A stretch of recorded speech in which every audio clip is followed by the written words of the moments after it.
Welcome to Conversations That Illuminate, a Global Lightworkers United podcast. I'm your host, Michelle Andina, and I'm one of the co-creators of Global Lightworkers United, a 501c3 nonprofit whose mission is to unite and empower lightworkers globally by building a supportive, loving community. When we say lightworker, we mean anyone who feels called to bring more healing, compassion, and consciousness into the world. This podcast is a space for real, heart-centered conversations with everyday lightworkers, people who are finding their way, their courage, and their light in a very human world. My guest today grew up in Scotland, where from a very young age he was aware of spirit. In Scotland, they call it the second sight. And for Chris Ratter, it was just part of who he was. That early connection led him to trance healing and psychic surgery, where he works in deep alliance with a team of spirit doctors and healers who channel energy through him to address the ailments and conditions present in each patient. The results he witnesses are remarkable, treating conditions ranging from tumors and Parkinson's to fibromyalgia, chronic fatigue, heart disease, and so much more. Chris is also a globally recognized author, speaker, and teacher. And I can tell you from my own personal experience, when he does a meditation, what he brings through is extraordinary. Joining us today from Edinburgh, Scotland, Chris Ratter, welcome to Conversations That Illuminate. I'm very grateful and excited to have you here. Thank you very much, Michelle, for that wonderful introduction.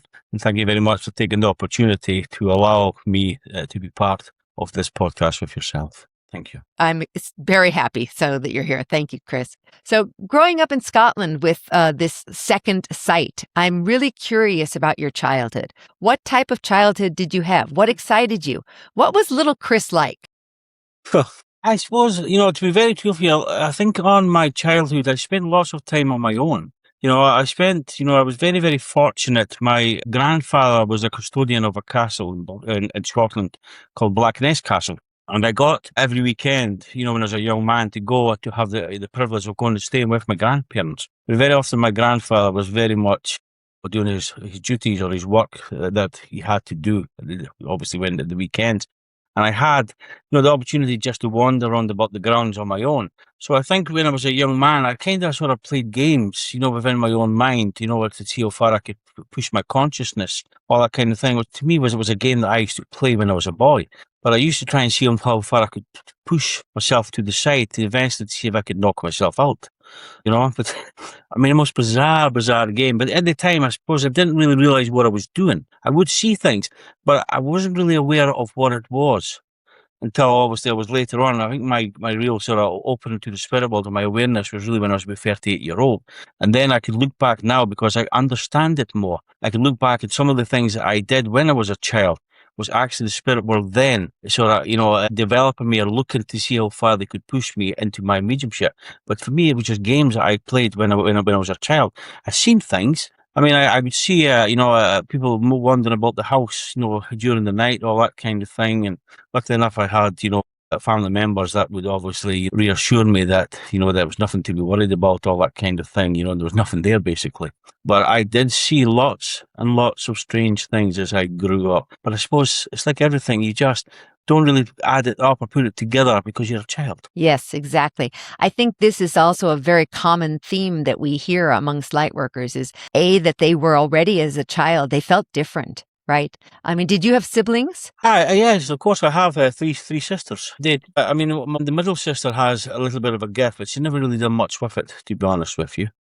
But I do believe the gift, and I will call it a gift because it truly is. It's a calling, a vocation. Obviously on behalf of the divine spirit. But it's it came down. The lineage came down my grandfather's side. My grandfather was a very, very, very knowledgeable man, and they're supposed to be. They came from the Shetland Isles. And before you had your hospitals and your doctors and these things, people would go to see the local seer, or they would go to see the local healer within the, the sort of these sort of rural environments. So my grandfather had a great understanding of it. And even when I was a young boy, like maybe sort of 7, 8, 9-year-old, my grandfather would take me along to spiritualist churches. But it used to fascinate me, Then I would see things there. But it was just, I think it was I was just innocent with it. So we had all these things, and it was wonderful. So the lineage came down on my grandfather's side. There's no doubt about it. I missed my father completely. It missed your father. Missed my father completely. And then, of course, when I sort of hit 38-year-old, things were starting to really sort of come to the forefront. And I didn't understand it, Michelle. I truly didn't. Honestly, I did not understand what was taking place. But I promise you, it has been the most incredible journey for opening up my heart to the understanding and to try to get a greater knowledge of what it truly is, to be, I suppose, an attunement with those people from spirit side of life. Right. So I just want to ask you one more question, because you've introduced me to a world that as a child growing up, I always knew was there. That's this world of the elementals. Yeah. As a child, I had a very, I saw fairies and little people everywhere, and felt always, never alone, let's say. I never felt like I was alone because I could always feel those little spirits around. But in Scotland, that's sort of very much a part of this culture, isn't it? That whole world of elementals?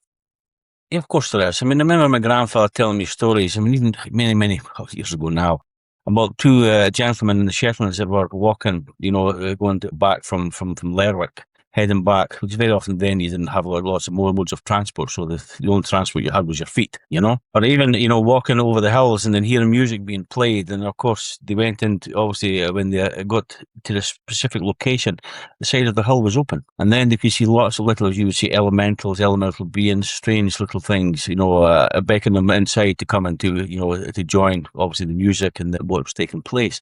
But as they did it, and I'll never forget the story, because my grandfather says, as the two gentlemen went inside, the gentleman took a tack out of his pocket and stuck it in to the door as he went in, which was the grass, obviously with the hill. And then, of course, they were there for a few hours, and then they came back. Obviously, they went home. They'd be missing for a week. Wow. Yeah. You see, and that story always sort of, stuck in my mind as a boy growing up here, and it fascinated me.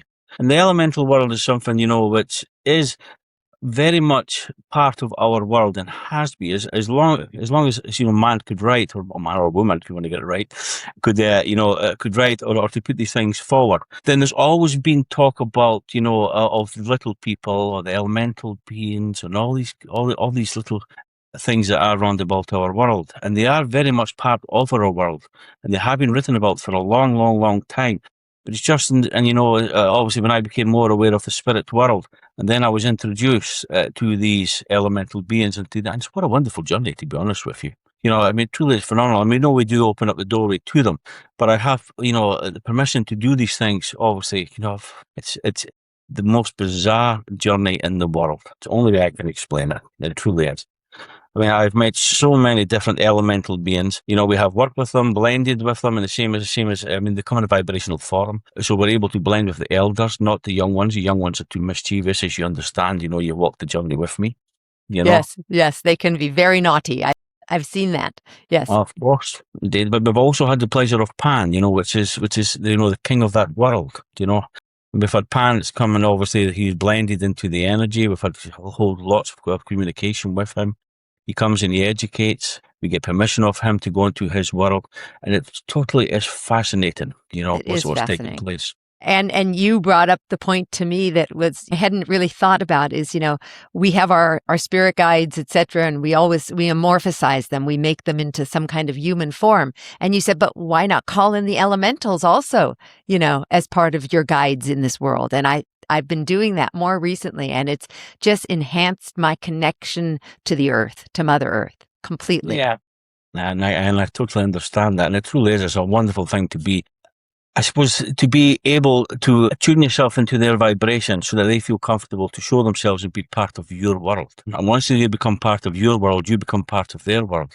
And then, we start to understand there's more worlds within our vibrational worlds, as you used to say, contained within the vibration of the world that we understand it. Yes.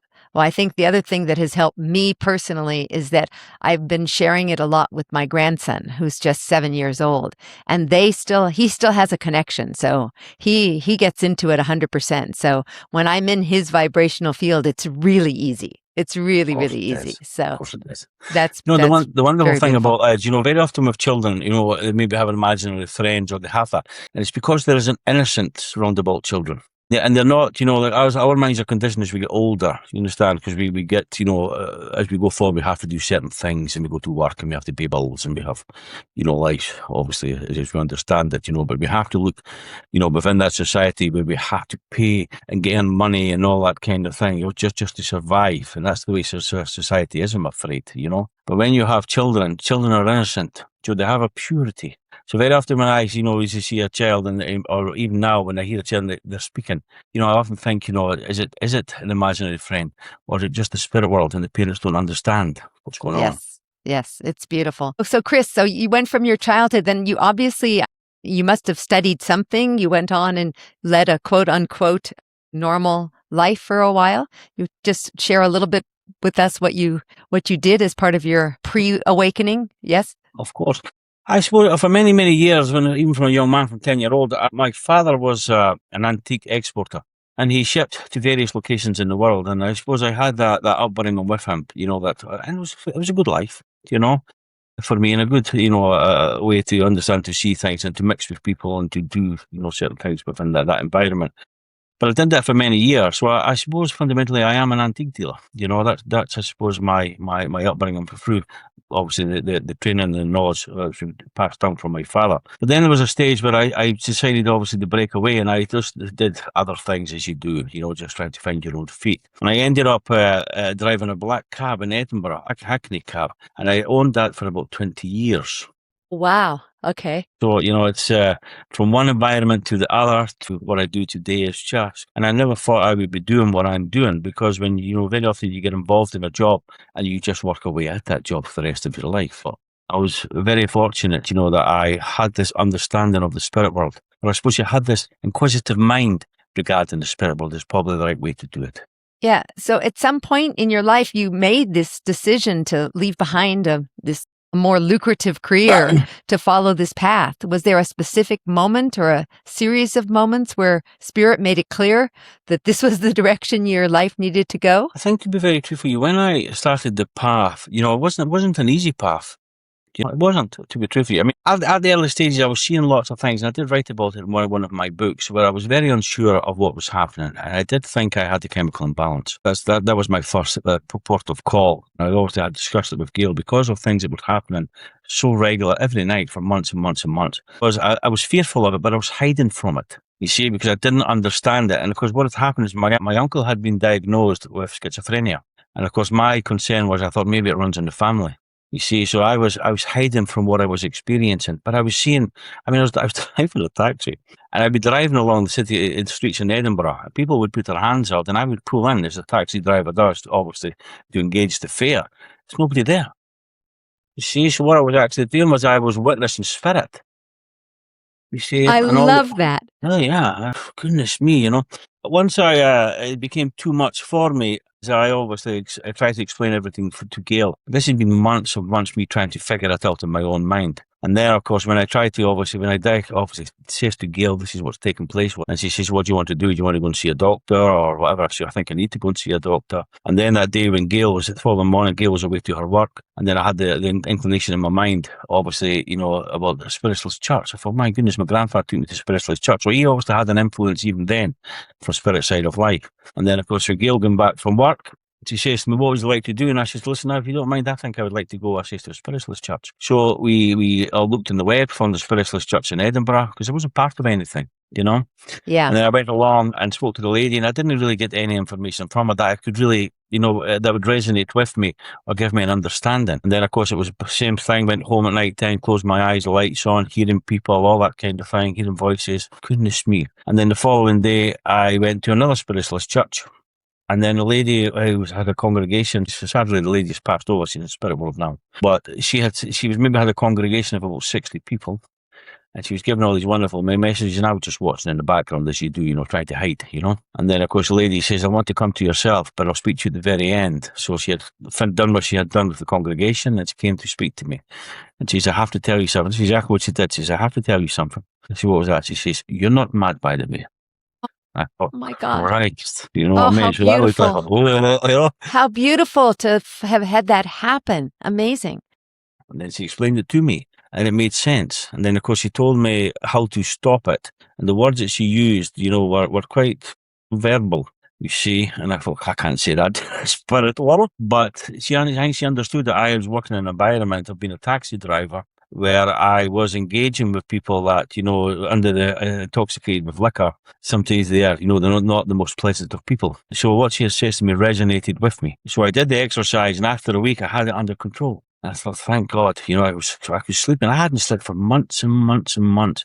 I was working night shift, and I just could not sleep because every time I got home during the day or whatever, it was night time, whatever, in the middle of the morning, it just constant, bombarded with the vibration of the spirit world. That is quite the story. I mean, you must have felt very, very alone. You were lucky that you found that spiritualist church. And I was. I think today, this is another reason why Global Lightworkers United is here, because I believe there are other people who are going through similar experiences, and going through all of this alone is very difficult. It's important, I think, to have a community and have support from others. So, I mean, I wrote in my first book there.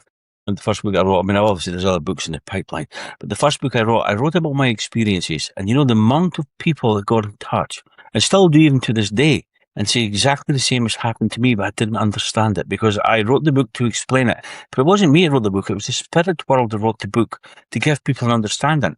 So one of the problems we have within mediumship, and you'll understand this, Michelle, that majority of books that we read, and even about the pioneers of the past, the ones that we aspire to be like, the ones that were tried and tested, for the mediumship and all these things, it's all about them when they were in the pinnacle of the mediumship, when they were right at the top.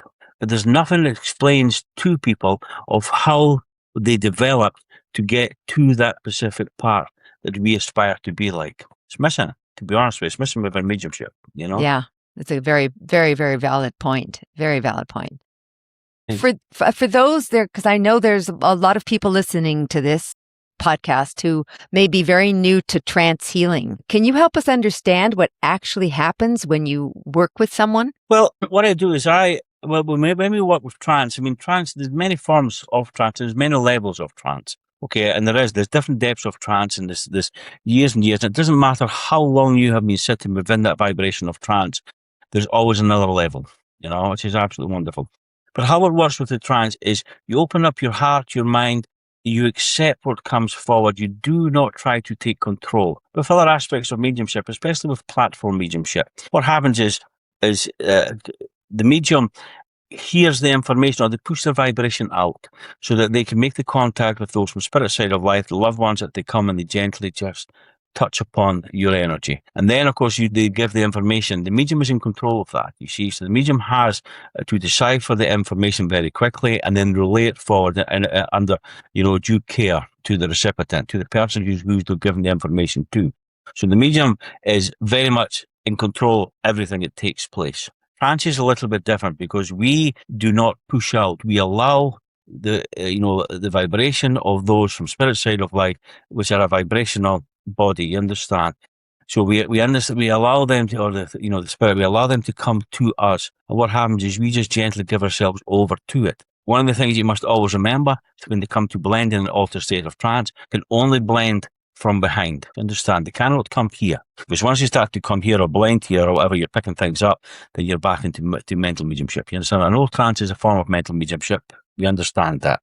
But, when you're working on a platform, you pick up spirit all around about you.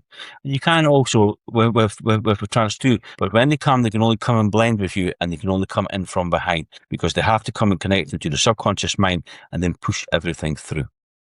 So the communication or the healing, all that kind of thing. And it takes quite a bit of time to get it right. To be very truthful, in my days of mediumship, I went to lots and lots of different, I'm not going to say organizations, but different people that put on different things regarding trance. And I promise you, very often when I would go to these places, I was more confused when I left than when I arrived. Right? And I couldn't understand it. So, when I did my development, I sat with the spirit world, and I promise you, I went and did lots and lots and lots and lots and lots of courses. And I would do it all again tomorrow, to be honest with you, because there was nothing I didn't learn from a course. Some I learned, that course maybe wasn't for me, Right. But I did, I always learned something. There's always a wee snippet that I could take from it, And I think it was important, even ourselves, even when I started to teach, on behalf of the spirit world, because I never had the desire to teach, because I had healing clinics everywhere. I just done healing clinics because I want people to understand the beauty of trance, the beauty of trance healing, the beauty of, as they call me, within the spiritual community, a psychic surgeon. And psychic surgery is just an advancement of trance. That's what it is. It's just the spirit world has the ability to utilize your vibration to do something a little bit different, because you carry a quality within your chemical DNA that I'm afraid is very rare. It's very rare 50, 100 years ago. It's rare today. And I'm afraid not everybody carries that quality. But that doesn't mean that that person cannot be a fantastic, medium, be a fantastic healer, and be a fantastic, communicator on behalf of the spirit world in an altered state. It just means that they have that advancement for the psychic surgery just a little bit different. But I promise you, even in my mediumship today, we do all different things. There's spiritual healing, there's trance healing, there's psychic surgery. We're looking at developing a new type of healing, which we're in the process of putting it together, which is called life force healing, which is a new way. And I think it's probably an advancement of spiritual healing, or it's a different way of doing things with spiritual healing, but to do with the vibration. The spirit world are always looking at new ways to help humanity. And that's what we must understand. When we are working with the spirit world, we are looking at the betterment of humanity. We are looking at giving the spirit world the opportunity to come back and to have that physical contact through ourselves to help people. So people understand that, medicals, the hospitals, the doctors, they all do wonderful things, all therapies, all that kind of thing. Even the pharmaceutical world can do wonderful things. Some things, with obviously the pharmaceutical drugs. But the spirit world has the ability to go in and to have a look and to address where it comes from, not to try to mask it. Yes. That's a big distinction, isn't it? That's it. That's the difference with the spirit world. But there's so much, I promise you. I mean, trance, to me, is the most beautifulest form of mediumship there is. And all mediumship is important to me, don't get me wrong. And I love it. Excuse me. When I see it done, with the purest of heart and the clearest of mind, to me, it's absolutely wonderful. It's a wonderful experience to watch someone who is genuinely, as you would say, a light worker or works on behalf of the spirit world. It truly is. It's an epic experience. You will be touched. I mean, if you see it, if it's right, you are touched. And if you see even yourself, within the trance, and if you see a trance when it's right, it captivates you. If you go to a demonstration or whatever, and you start doing this, and you look it up like this, and you're looking away, there's something missing, because the love of the spirit is that energy in the kingdom of heaven. So it's that energy when people are going through the transition of life, where they are, you very often you'll hear people reporting with their loved ones, that the loved ones are very much there holding communication with you, and then they will disappear. And then they will come back and say, oh, George is here. And George has been over in the spirit world for quite a long length of time. You understand? Within the family. Well, they start to recognise all their family things. And then, of course, you have a fight, because once you start to move in through the transition and into that, into that love of the spirit, to the kingdom of heaven, then you're automatically drawing your spirit strong, because you're going back home.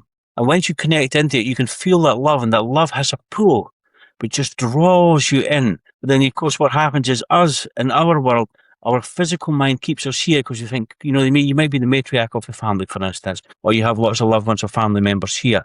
So you want to obviously make sure they're okay. So you have that transition where you move into the spirit world, which draws you, and then you have it when you come back, because you love your family. So it's a fight.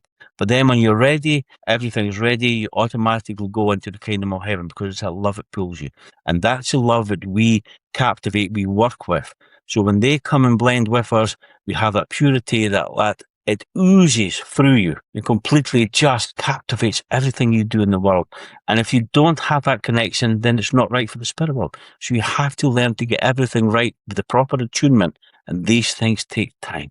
And as you've said, it is about practice. It's about sitting in those meditations and being connected and doing the blending. And it does take time. It definitely, I can feel that it's taken time. So I studied I sat with the spirit world for years, and I still sit with them as regular as I possibly can.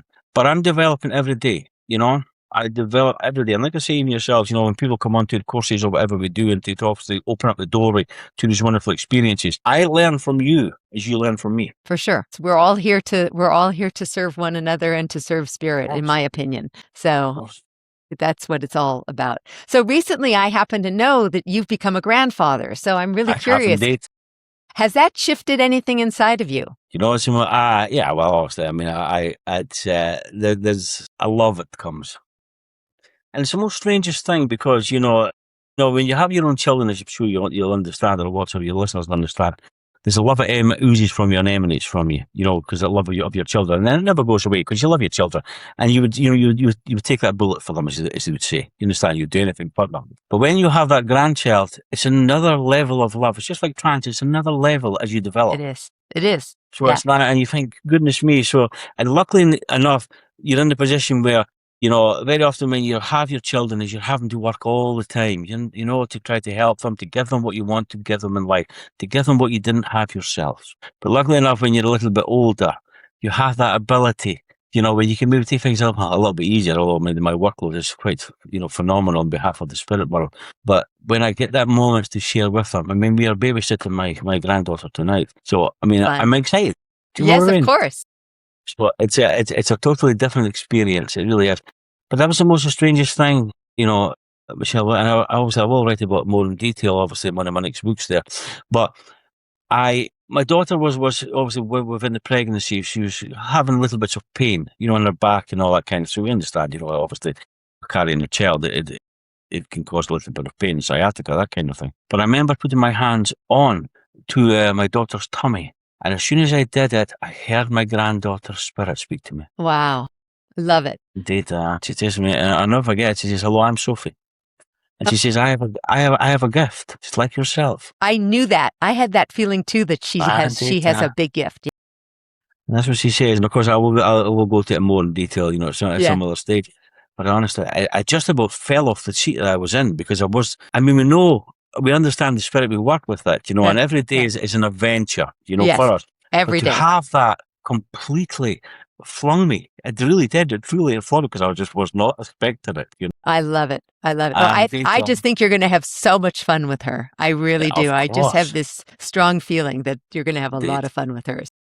So I want to be respectful of your time, but one of the reasons we created Global Lightworkers United is because so many of the people who are doing this kind of work, have to go through it alone. They felt alone or misunderstood for a long time. And I would like to sort of understand, because now you're where you are, but what has connection with others on this path meant to you? And what do you see happening in the collective right now, that in terms of mediumship and trance and our connection to the spirit world? I think, to be very truthful, there's a great awakening that's taking place within our world. And even, recently or over the last year or so, I mean, even really from when COVID hit and the world was quieter, I often think, as I maybe, I do say to people, this was an opportunity for the spirit world to change the vibration in our world, or to introduce new things into our world. The spirit world do not sit idly. So they're always looking at advancements or new things and to change things and to change the source and to do these kind of things. But in our world, you see, we're so busy. So I often think, in that COVID period, but the world was quiet. It was still. So it gave the opportunity for the spirit world to reintroduce or to introduce things into our world, to help us or to help humanity or to help things, And very often what happens within the world when this new energy takes place is you find there's lots of turmoil that takes place within the world with vibration. And look what's happening, in certain circumstances in the world, as we understand it, So there's lots of turmoil within the world. I think, lots of people have had the awakening. There's lots of mediums, that have got in touch with myself have been a little bit unsure of what's been happening because the mediumship has not been quite the same. Or they've maybe done the same procedure for all the time. And that's another thing with mediumship. You have to grow. You have to think outside the box and you have to do things exactly as it needs to be, and to trust the spirit world. Very often people like to keep mediums, contained within a box, or mediums just want to do that specific way themselves. And you really have to trust what comes along. I mean, we can have mad ideas from time to time. I'm sure everybody can, That's part of life, But I do think it is, very important that you trust the spirit world. There's lots of things happening, Michelle, I can assure you. I mean, from the conversations I have with my team, I'm super excited, honestly. I really am. Yes, I am Because I also. know things are taking place within the world. People are coming together, you know? Indeed, trying to work for the better purpose of helping, humanity, helping the very world that are in existence, but not just of this world. We also have to worry about the elemental world because they're helping the world or there to sustain the world as we understand it. And we even have what we call galactic beings or off-world. So they're very much privileged, or we have the privilege of them also being walking amongst us, and even within mediumship.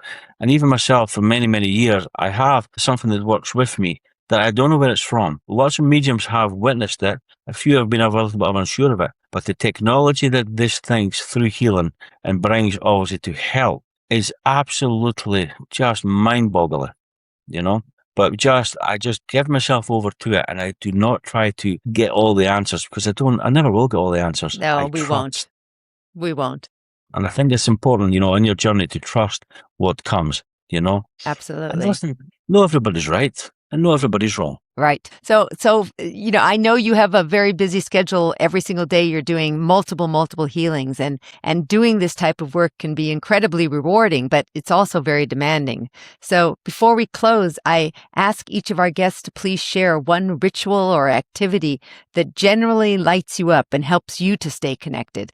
And we call this your everyday spark. So I'm wondering, what might be your everyday spark? How do you stay connected and in your body a bit? I ground myself. As I do, I sit in the power. Sitting in the power is fundamental within your development. When I first started, people would tell me, or I would go to organizations, and sitting in the power was about blending with those from spirit side of life. That's what sitting in the power. But until I started really listening to my own guides, and I realized that sitting in the power was nothing to do with sitting with your guides or your workers from spirit side of life. That's your mediumistic development. It's not sitting in the power, but I find grounding yourself in the power, recharging, which is part of your spiritual progression. So what you're doing is you're connecting into God's power, you're connecting into the vibration of life, and you're just going into the silence. So you're allowing your own spirit to become free. That's what we do in lots of exercises. And allow your spirit to absorb the information it requires for your spiritual progression. And when we do that, and once you get to understand, there's a great wealth of knowledge contained within that, just for yourself, for the journey that you're walking as Michelle or Chris or whatever. So we get to understand it. And then, of course, when we go into the blending, it's for your development. But if I don't sit enough, sometimes with the spirit world, I can get a little bit cranky, So that's a bit, that's beautiful that I hope you do, Chris, take the time to do that for yourself every day. Good. I try. Very important. Very important. I try indeed. It's not as every day, but I do try, I can assure you, That's good. So before we close, did you have a final message of any sort you'd like to share with our audience? I just want to say, if you feel the calling's there with the spirit world, then follow the path. In my journey, lots of people told me there's things I could not do. I wasn't allowed to do this. I wasn't allowed to manipulate energy. I seen things differently with those from spirit side of life that worked with me. I wasn't, off the wall, but I just seen things a little bit differently. And I think if anyone's going to walk the path of mediumship, go and enjoy, the development groups like yourself. You're running the groups, within your organization, and do all these things and enjoy it. But allow yourself to grow openly. So, and try things. If you try something, then, it doesn't work. It doesn't matter. It doesn't mean it doesn't work. It just means that maybe it's not ready at this precise time with the spirit world. You may have got the connection of the thought. So really, I suppose it's about thinking outside the box. And as you know, Michelle, I often like people to develop them so that they can actually step outside the box. Be an individual and don't be a clone. Just enjoy the love of the spirit. I love it. Thank you. Chris, thank you so much for sharing your story, your heart, and your wisdom with us today. I can imagine that some listeners will recognize parts of their own journey in what you've shared. And if anyone would like to connect more with Chris, you can find him at chrisratterpsychicsurgeon.com. He's also written a couple of excellent books that I can highly recommend. One is called An Exploration of Trance Mediumship, and the other book is The Medium Within. And to everyone listening, Chris, thank you for bringing your presence and your light to this conversation. For me, Chris's story exemplifies what is at the heart of Global Lightworkers United. Each of us lighting our own lamp, trusting that our light matters, and remembering that as we walk together, our individual flames unite into something much brighter than any one of us alone. We welcome you to join us at globallightworkersunited.org. This has been Conversations That Illuminate, a Global Lightworkers United podcast. Until next time, I'm Michelle, and I thank you for being the beautiful light that you are.